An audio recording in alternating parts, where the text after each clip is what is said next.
Pernah nggak sih kamu buka Instagram atau TikTok, scroll sebentar, lalu tiba-tiba ngerasa hidup kamu tertinggal jauh? Teman SMA sudah liburan ke Jepang, teman kuliah sudah beli mobil, ada yang kerja remote dari Bali, ada yang bilang umur 25 sudah punya 3 bisnis. Dan kamu? Masih mikir cara bayar kos bulan depan. Pertanyaannya bukan cuma kenapa mereka kaya, tapi kenapa hampir semua orang terlihat kaya di sosial media? Hal pertama yang perlu kita pahami, sosial media itu etalase, bukan gudang.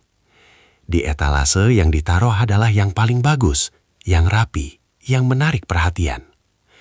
Kita jarang lihat cicilan mobilnya, hutang kartu kreditnya, stres kerja 12 jam sehari, atau tabungan yang sebenarnya tipis.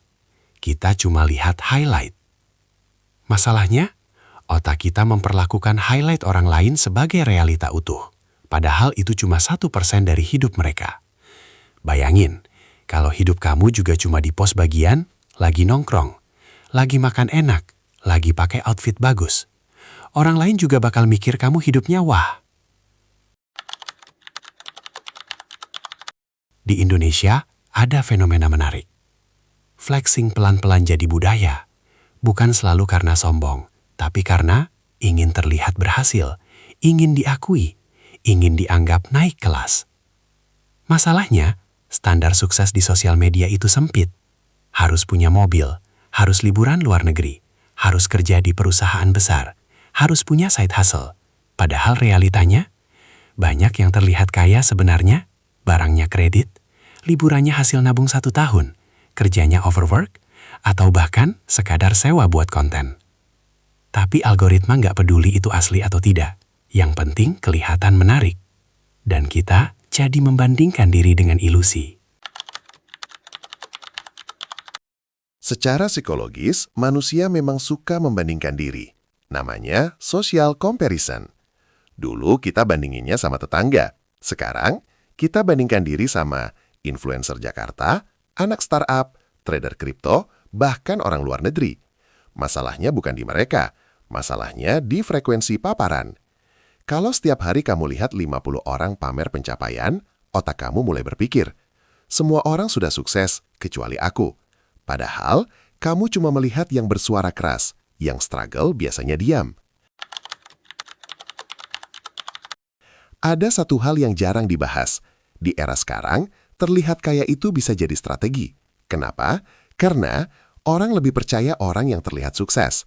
Brand lebih mau kerjasama dengan orang yang terlihat berkelas. Konten luxury lifestyle lebih cepat viral. Jadi kadang, terlihat kaya adalah bagian dari marketing.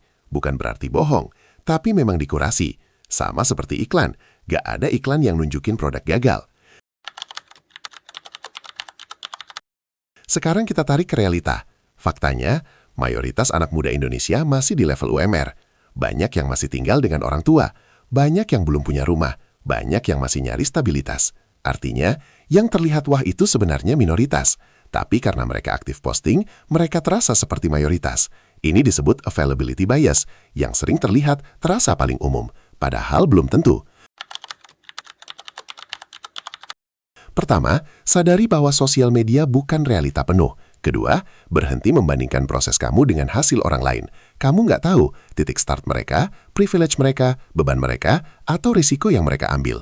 Ketiga, ukur sukses pakai definisi kamu sendiri.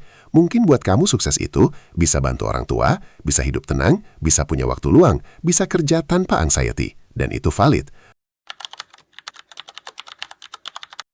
Mungkin masalahnya bukan karena semua orang kaya, tapi karena algoritma memperlihatkan yang kaya lebih sering, dan kita lupa bahwa hidup bukan lomba cepat-cepatan. Sosial media itu panggung, hidup itu backstage, dan seringkali yang paling tenang justru yang jarang terlihat. Jadi lain kali kamu scroll dan merasa tertinggal, tanya ke diri sendiri, aku tertinggal atau cuma sedang berjalan di jalur yang berbeda?